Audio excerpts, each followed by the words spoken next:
আজকের এই ভিডিওতে আমি দেখাবো নন বিকাশ অ্যাকাউন্টে ভুলবশত টাকা গেলে কিভাবে সহজে সেই টাকা ফেরত আনবেন।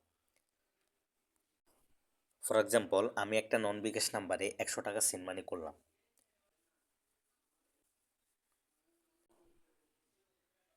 সাথে সাথে ওই নাম্বারে একটা SMS চলে গেল।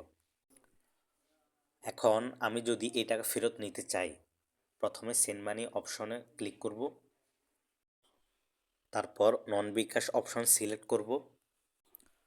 এখানে আপনি দেখবেন যে নাম্বারে একটু আগে ভুল করে টাকা পাঠিয়েছেন সেই নাম্বারটাই দেখাচ্ছে। এখান থেকে ডান পাশের ক্যান্সেল অপশনটা ক্লিক করুন। একটি কনফার্মেশন মেসেজ আসবে। এখান থেকে ইয়েস অপশনে ক্লিক করা মাত্রই টাকা আবার আপনার বিকাশ অ্যাকাউন্টে ফিরে আসবে এবং ওই নাম্বারেও এরকম একটি SMS চলে যাবে। ভিডিওটা আপনাদের উপকারে আসলে অবশ্যই একটি লাইক দিবেন এবং চ্যানেলটি সাবস্ক্রাইব করে পাশে থাকবেন। ধন্যবাদ।